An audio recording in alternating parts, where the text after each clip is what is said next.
ఈ రోజు జరిగే బీసీ బంద్ లో యావత్ తెలంగాణ ప్రజానీకం పాల్గొనాలని డిప్యూటీ సీఎం భట్టి విక్రమార్క పిలుపునిచ్చారు. బీజేపీకి వ్యతిరేకంగా జరుగుతున్న బీసీ బంద్ లో యావత్ ప్రజానీకం సకల వర్గాలు పాల్గొనాలని సూచించారు.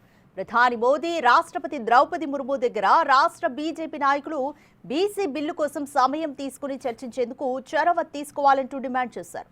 సుప్రీంకోర్టు తీర్పు కాపీ వచ్చాక చర్చించి ఈ నెల 23న కేబినెట్ లో నిర్ణయం తీసుకుంటామని తెలిపారు.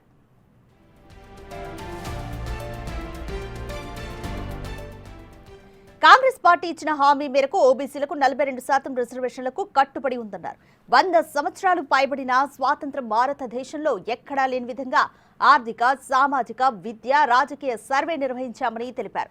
సర్వే వివరాలతో బీసీలకు 42% రిజర్వేషన్ను కల్పించేందుకు శాసనసభలో బిల్లు ప్రవేశపెట్టి ఏకగ్రీవంగా ఆమోదింపజేసి గవర్నర్కు పంపామన్నారు. గత బీఆర్ఎస్ ప్రభుత్వం 2018లో స్థానిక ఎన్నికల సమయంలో స్థానిక సంస్థల ఎన్నికల్లో 50% పెంచకుండా క్యాప్ విధిస్తూ చట్టం తీసుకొచ్చిందన్నారు. ఆ చట్టాన్ని తొలగిస్తూ ఆర్డినెన్స్ ఇచ్చామన్నారు.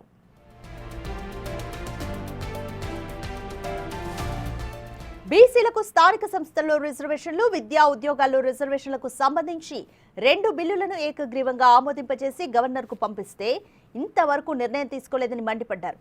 బీసీ రిజర్వేషన్ల కోసం కాంగ్రెస్ ప్రభుత్వం అన్ని విధాలా కృషి చేస్తుందన్నారు.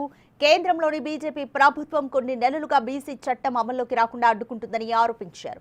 బీజేపీ నైజం రాష్ట్ర ప్రజలకే కాదు దేశం మొత్తానికి అర్థమైందన్నారు.